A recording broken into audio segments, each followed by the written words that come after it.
Today we're going to be absolutely restoring and completely transforming our 1962 Ford Thunderbird. In the last episode, we pulled this barn find out of someone's abandoned driveway, side yard slash, I don't even know, they just had kind of like a lot of room.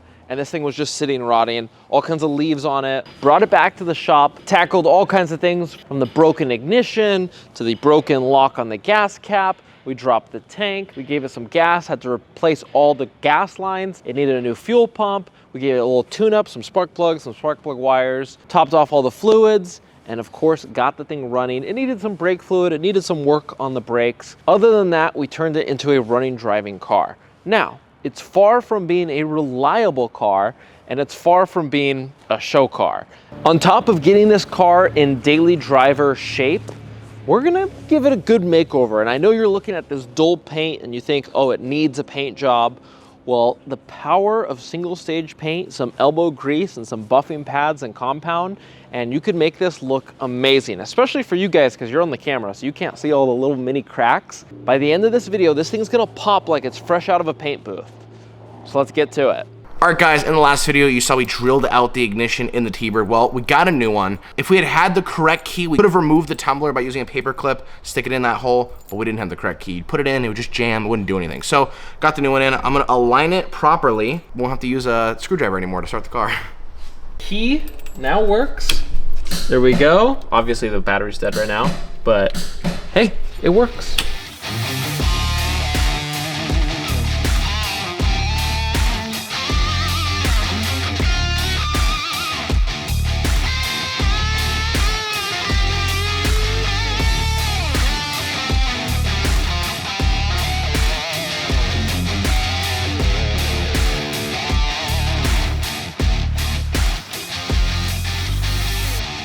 Now, when buffing your paint, there might be a lot of products and it might be confusing, but it's really simple. You're gonna wanna mainly use a cut compound to get most of that oxidized paint shiny again, and then use your polish to kind of finish it off, get all the swirl marks out. So we're gonna start with cut compound. And I'm gonna tape off half the trunk just to show you guys how much of a difference it makes.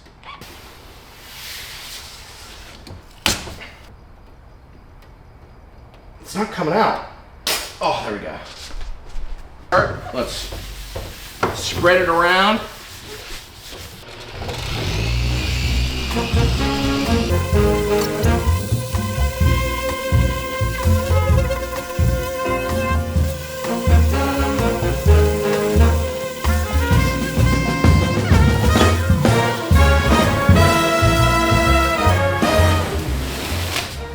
Boom! Look at that. Look how different. Look how much better that looks. That's the power of single stage paint. So next time you look at your shipbox marketplace find that has really dull paint, bring a buffer, start buffing when you're looking at it. Make sure that you got the deal of a lifetime. Now, the camera's not showing all the imperfections in the paint. There are little imperfections, but from 5 feet away, or someone like me who doesn't have the greatest eyesight, it looks phenomenal, especially underneath the lights. It looks fake. It doesn't look real. It looks like we just painted it. And that's the power of single stage paint. All right, the car's looking a hell of a lot better. And I think the next thing to put back on the car, because I took it off to buff the hood, is the crown jewel, is the Thunderbird logo. So really simple, it just goes in these 3 holes right here. And there's some nuts that hold it on the back. All done. Look at that.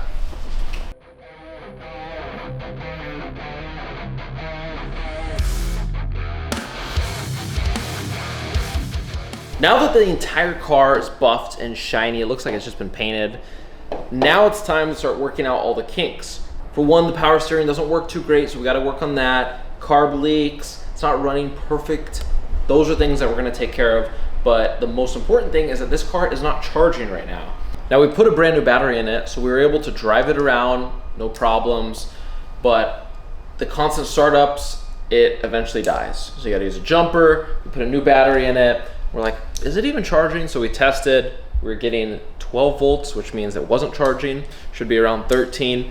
Now we gotta figure out why it's not charging. Now this is not an alternator setup, this is a generator setup like how it was stock. Now generators are a little bit different than alternators. They're a little bit more complicated in the sense where there's more wires and you got the voltage regulator. It's not a 1-wire alternator system, but it's not that complicated. So alternator charges positive. Generators can charge positive or negative. The voltage regulator only charges positive. So in order for this whole system to work, we need the generator and the voltage regulator to charge in the same direction. So they both got to be charging positive. Now, in order to get it to do that, you got to polarize it. So here's the voltage regulator right here. And you see you got these wires right here, and they got little words on them, BAT, FLD, ARM. Well, there's a certain procedure to polarize this, and if we do that, hopefully it'll get the whole system to work. Now, why would it not be working? When you change the battery, sometimes you got to repolarize it. So I'm hoping to God that that's all we have to do, because generators like expensive. FLD to BAT, we got to touch them and be very careful. That might have done it. That woke me up.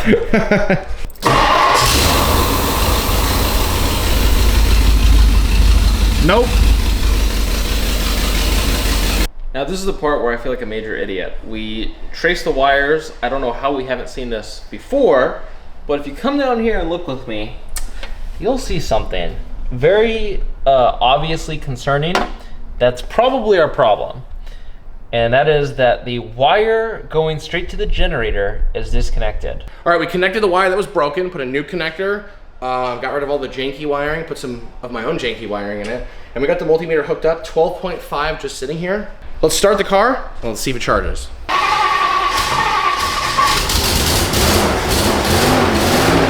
It just flickered, it went off. Here, check it.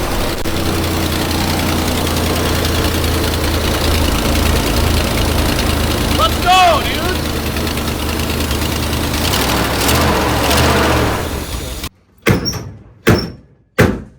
You gotta just slam it to get it shut.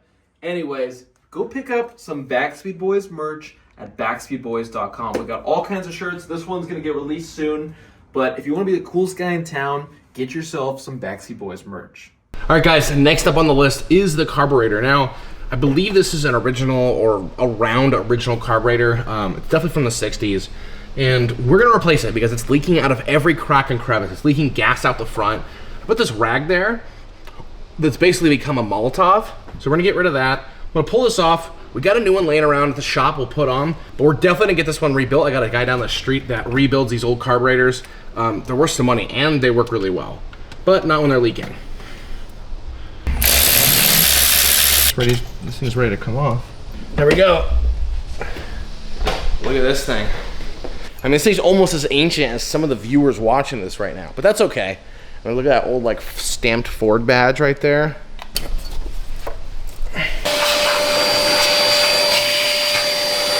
So here's the old carburetor that's gonna get sent off to go get fully rebuilt. Here's the one laying around the shop, never used before, all shiny, polished, chrome. Chrome gets you dome. So let's put this thing on the car. Get the brand new gasket on it. Add this one on. Now, this one uses an electric choke. The old style had coolant run through the little spacer to warm up the choke. This one's electric, so we're gonna pull probably from like the blower motor or something, but for now, let's just get this all bolted up. We need to run some vacuum. So the vacuum for the PCV is already used from the spacer, but we're gonna need vacuum for the brakes, and we're gonna need a good vacuum for the transmission. Now both didn't work too well, so I'm assuming some kind of problem with it getting proper vacuum. So this is a perfect opportunity for us to fix those potential problems.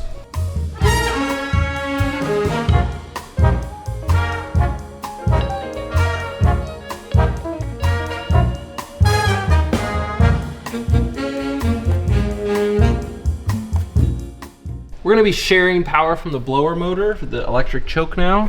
Throw that on there, and then let's fire this thing up.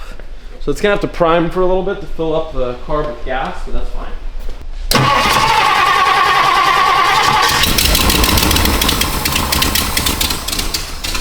That easy, huh? Okay, now next up on the list, I'm gonna go in the car, turn it on, and turn the steering wheel back and forth a bunch of times. While I'm doing that, Lenny's going to be making sure that the fluid's topped off.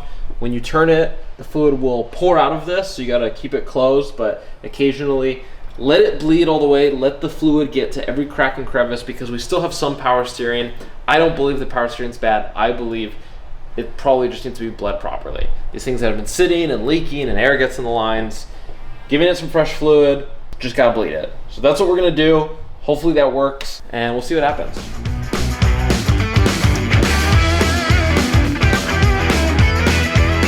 Okay, power steering works now. So the next thing we got to do is make sure the car looks perfect. I know we already did some cosmetic stuff, we got some more. So when you open up the trunk, there's a few items that we found. Obviously we removed some of that stuff. We got the skirts in here. We're gonna run it without the skirts for now. But what I did find underneath this cover is the hubcaps. So only one side has hubcaps right now. The other side is missing it. So let's put these on, polish them up, and this will be a complete car.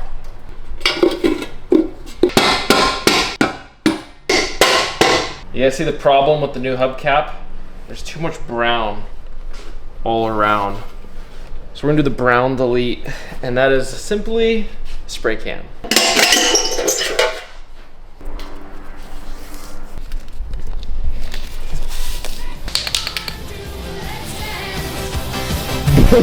Look at that.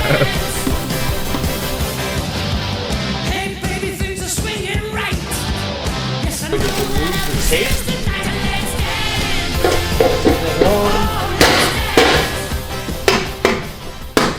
There you go, it looks 100 times better. Okay, let's make these tires shine up again. Yes, this is a spare tire, I know. Look at that, it's basically brand new. On to the next.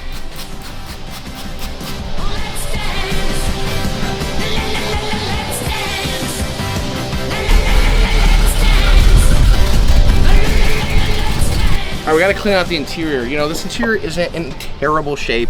It's really dusty, it's really dirty. We gotta vacuum, but first things first, I wanna reinstall this dash cover because the original dash is missing.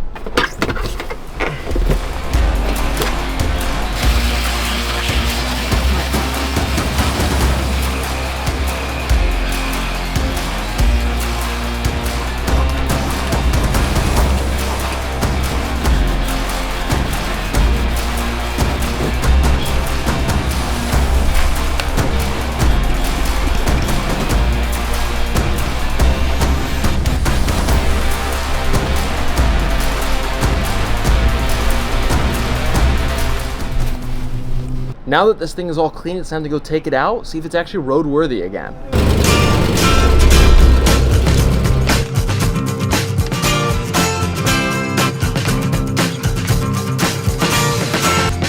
All the houses in the street have got a name. 'Cause all the houses in the street, they look the same. Same chimney pot, same little car, same window panes. They all the same thing that you should know. They say the life they drink and tea and then they go. They tell your business and it doesn't shut down. Gas bills out the water rates, hands on the road. You scared to think about how secure you are. So we did it. We took this car that had been sitting for a long time. The guy couldn't fix it, and now it's a running, driving, dailyable car. I mean, the reality is a lot of these cars from the 60s, they're built really, really well. So when they sit, you know, given that they're not sitting because they blew up, it doesn't take that much work to get them back on the road, which is awesome. And it's cheap. This is a cheap build. Yeah, all the parts we pretty much picked up from local auto stores. All the tools that we used were all basic hand tools that anyone who owns a classic car should have. Basic wrenches, basic tools, screwdrivers. I mean, the reality, guys, if you want a project car of your own, there's a few key things to look at. Now, a lot of the parts on the motor are pretty cheap to replace, but you know what's not cheap is all this trim. I couldn't even imagine having to buy all this trim and all this chrome. So if you're gonna look for a project car, look for, is the paint savable? You know, it can be matte, that's fine, you can buff it. But is all the trim there? Is it all there? Is the whole body there? If the body's there, the mechanical stuff is pretty easy. So one of the biggest things is obviously when a car doesn't start, you can't hear it run. I would take a ratchet and a big socket and make sure that the crank spins freely, and see if you can turn the motor over by hand. Make sure it's not seized up. That's one of the biggest things. Yes. Spend some time. Windows don't work all the way. They work if you move it with your hand, but you know, that's something that you could take the door cards off, pull apart the doors, and really make make sure that everything's greased and actually works freely. But yeah, there's some rattles, you know, but it is daily drivable. The car hasn't overheated. It's been good. I could do a burnout in it, which is top of my priority list for a car. Overall, it's a fun, sleek cruiser, and I don't know who wouldn't want this car. Yeah, and the reality too is now that this car is pretty much fixed up, we could sell for more, which means you could flip classic cars and have a good time doing it and make some cash.